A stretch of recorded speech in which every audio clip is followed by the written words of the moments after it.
oral presentation of your testimony.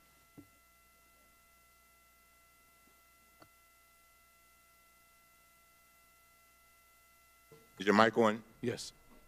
Chairman Cummings, Ranking Member Jordan, and members of the committee, thank you for inviting me here today.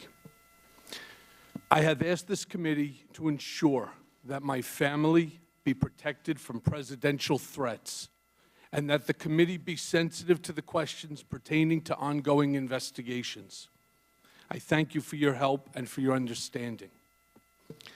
I am here under oath to correct the record, to answer the committee's questions truthfully, and to offer the American people what I know about President Trump. I recognize that some of you may doubt and attack me on my credibility. It is for this reason that I have incorporated into this opening statement documents that are irrefutable and demonstrate that the information you will hear is accurate and truthful.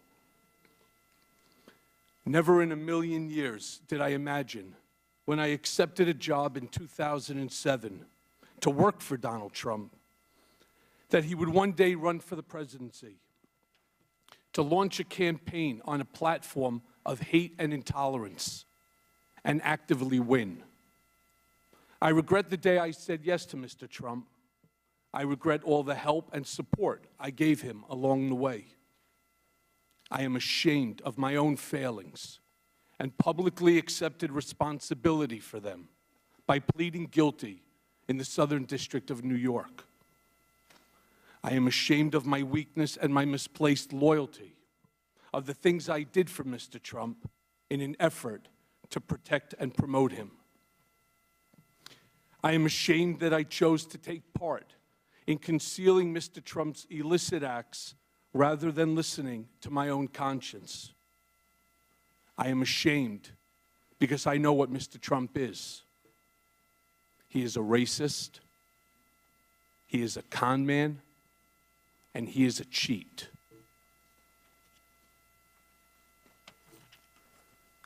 He was a presidential candidate who knew that Roger Stone was talking with Julian Assange about a WikiLeaks drop on Democratic National Committee emails. And I will explain each in a few moments.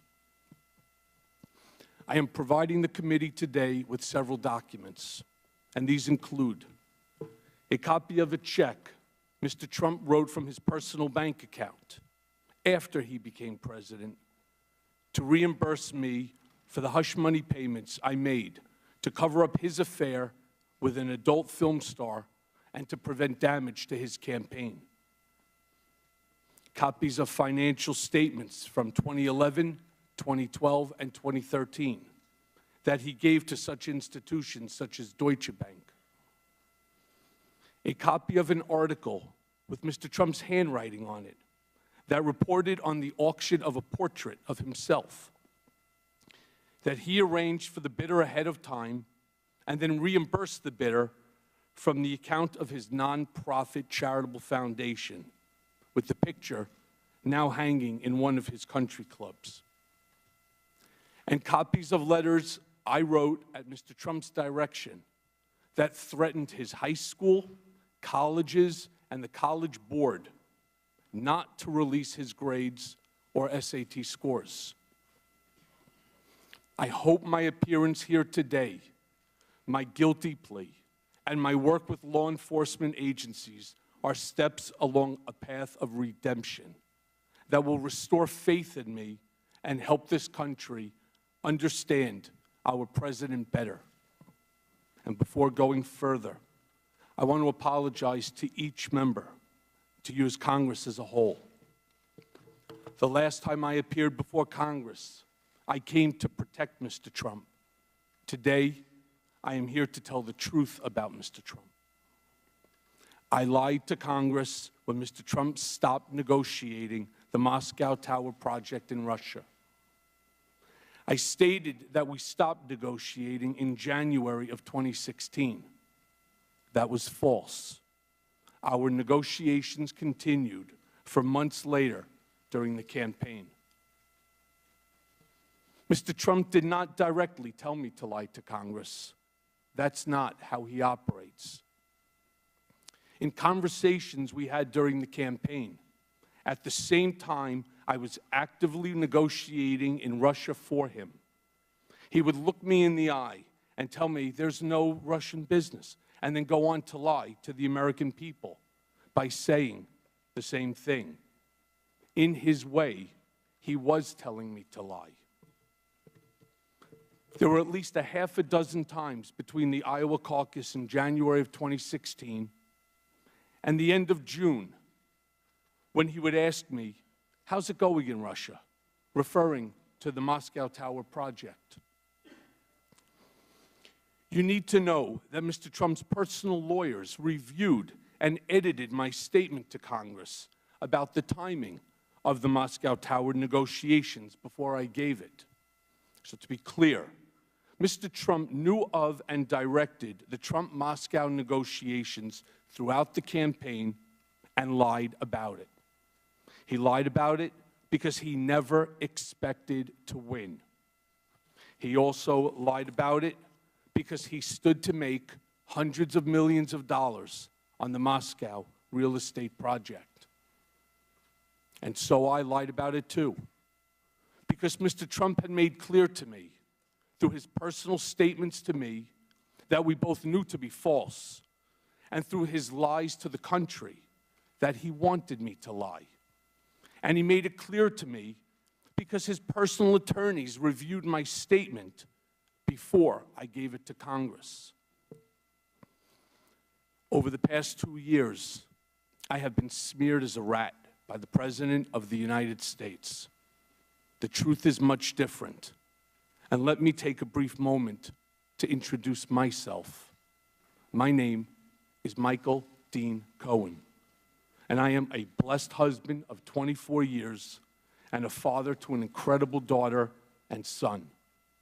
When I married my wife, I promised her that I would love her, I would cherish her, and I would protect her.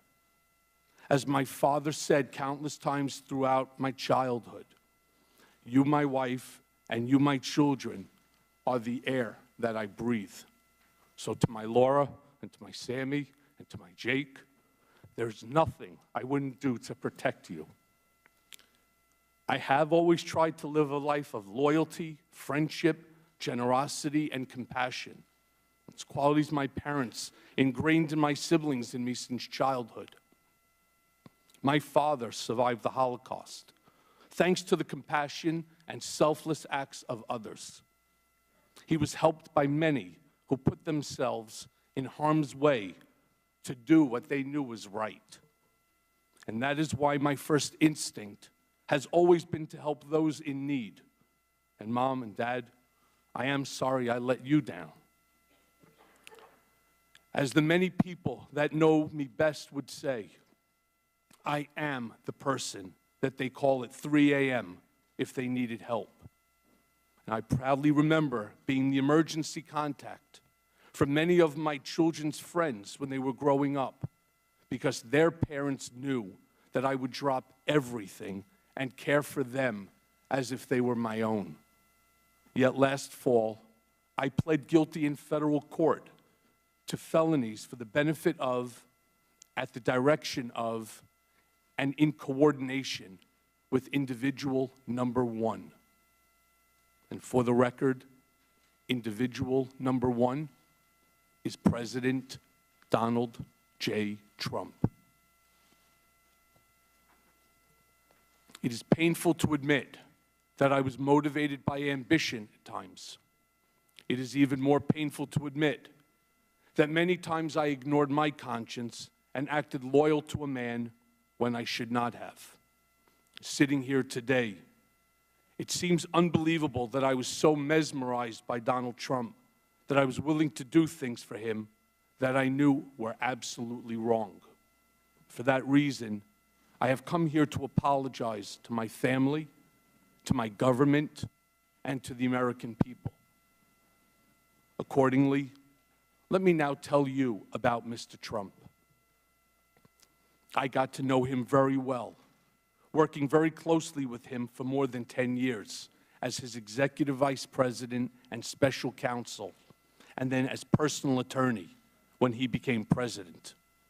When I first met Mr. Trump, he was a successful entrepreneur, a real estate giant, and an icon. Being around Mr. Trump was intoxicating. When you were in his presence, you felt like you were involved in something greater than yourself, that you were somehow changing the world. I wound up touting the Trump narrative for over a decade. That was my job. Always stay on message. Always defend. It monopolized my life.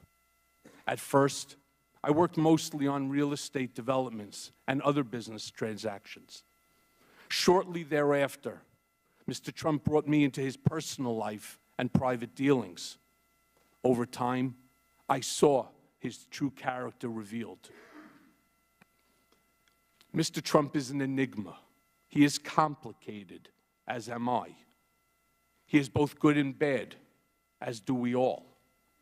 But the bad far outweighs the good. And since taking office, he has become the worst version of himself. He is capable of behaving kindly, but he is not kind. He is capable of committing acts of generosity, but he is not generous. He is capable of being loyal, but he is fundamentally disloyal. Donald Trump is a man who ran for office to make his brand great, not to make our country great. He had no desire or intention to lead this nation, only to market himself and to build his wealth and power. Mr. Trump would often say, this campaign was going to be the greatest infomercial in political history. He never expected to win the primary. He never expected to win the general election. The campaign, for him, was always a marketing opportunity. I knew early on in my work for Mr. Trump that he would direct me to lie to further his business interests. And I am ashamed to say that when it was for a real estate mogul in the private sector, I considered it trivial. As the president, I consider it significant and dangerous. But in the mix, lying for Mr. Trump was normalized, and no one around him questioned it. In fairness, no one around him today questions it either. A lot of people have asked me about whether Mr. Trump knew about the release of the hacked documents, the Democratic National Committee emails, ahead of time. And the answer is yes. As I earlier stated, Mr. Trump knew from Roger Stone in advance about the WikiLeaks drop of emails. In July of 2016, days before the Democratic convention, I was in Mr. Trump's office when his secretary announced that Roger Stone was on the phone. Mr. Trump put Mr. Stone on the speakerphone. Mr. Stone told Mr. Trump that he had just gotten off the phone with Julian Assange, and that Mr. Assange told Mr. Stone that within a couple of days, there would be a massive dump of emails that would damage Hillary Clinton's campaign. Mr. Trump responded by stating to the effect, "Wouldn't that be great?" Mr. Trump is a racist. The country has seen Mr. Trump court white supremacists and bigots. You have heard him call poorer countries shitholes. In private, he is even worse.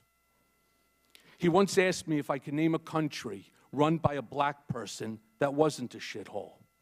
This was when Barack Obama was president of the United States.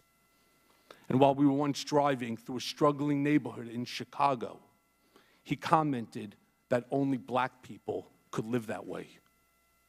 And he told me that black people would never vote for him because they were too stupid. And yet, I continued to work for him. Mr. Trump is a cheat. As previously stated, I am giving to the committee today 3 years of Mr. Trump's personal financial statements from 2011 2012, and 2013, which he gave to Deutsche Bank to inquire about a loan to buy the Buffalo Bills and to Forbes. These are Exhibits 1A, 1B, and 1C to my testimony. It was my experience that Mr. Trump inflated his total assets when it served his purposes, such as trying to be listed amongst the wealthiest people in Forbes, and deflated his assets to reduce his real estate taxes. I'm sharing with you two newspaper articles, side by side, that are examples of Mr. Trump inflating and deflating his assets, as I said, to suit his financial interests.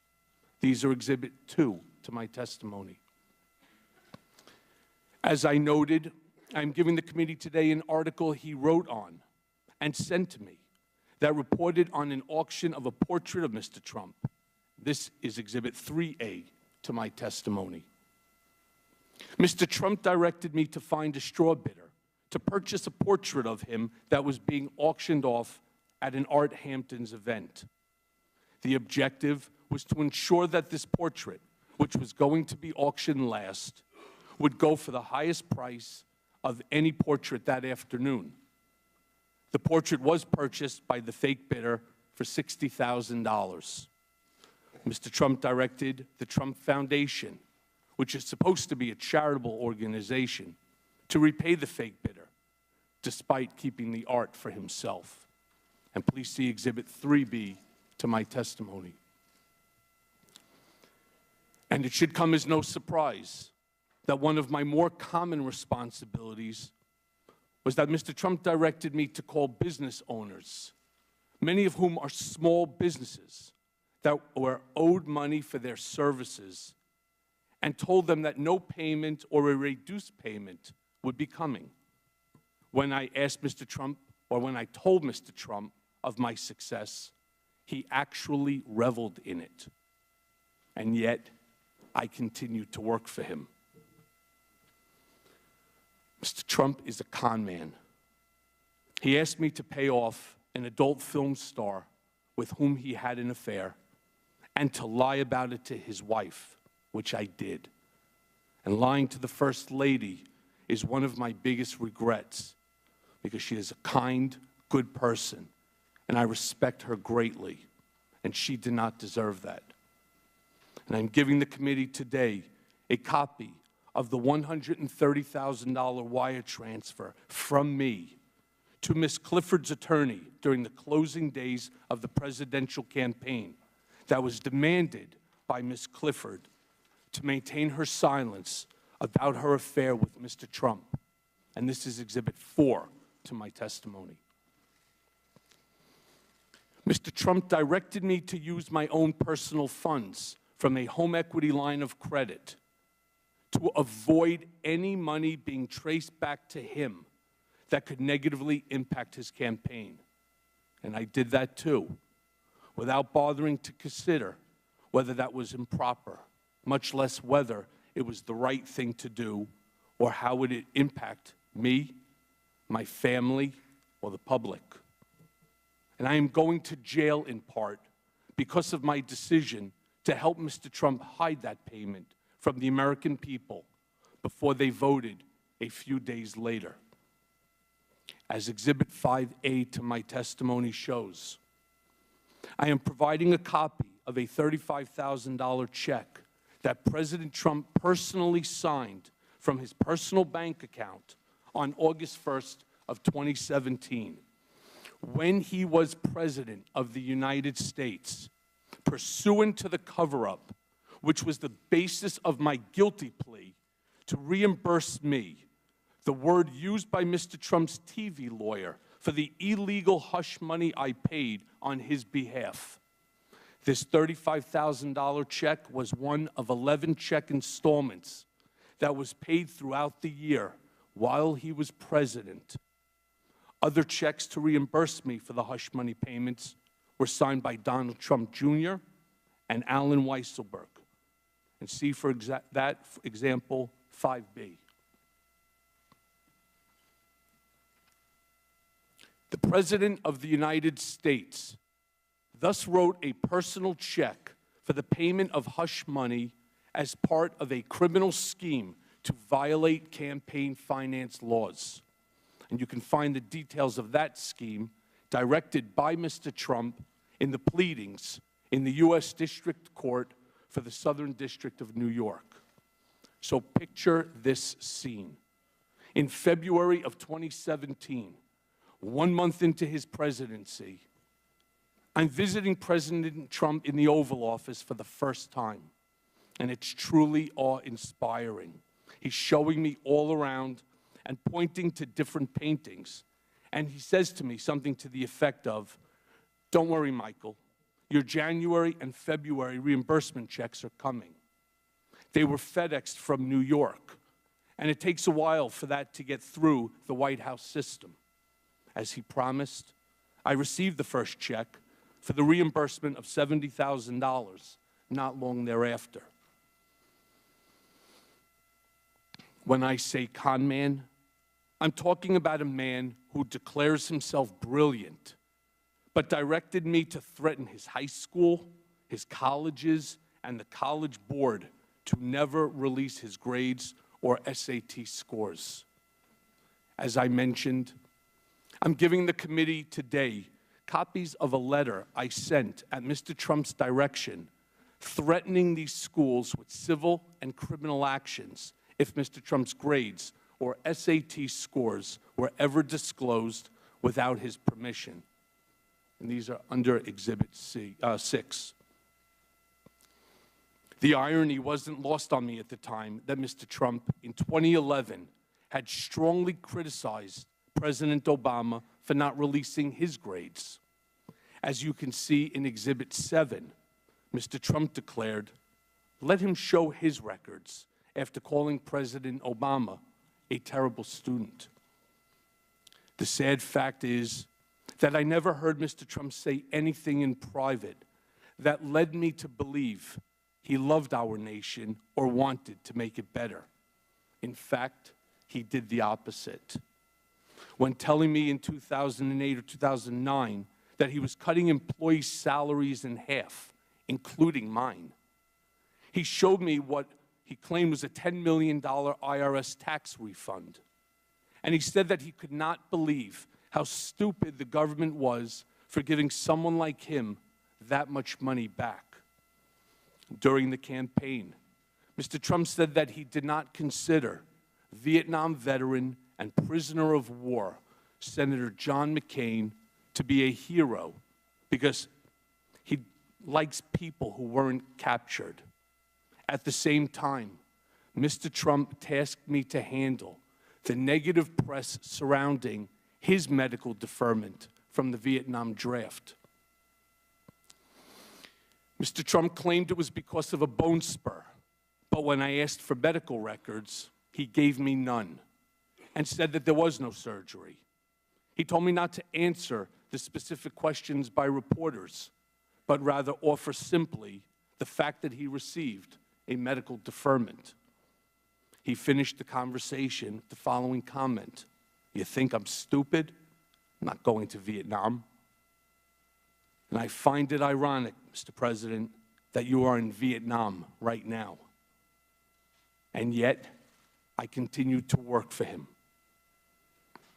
Questions have been raised about whether I know of direct evidence that Mr. Trump or his campaign colluded with Russia.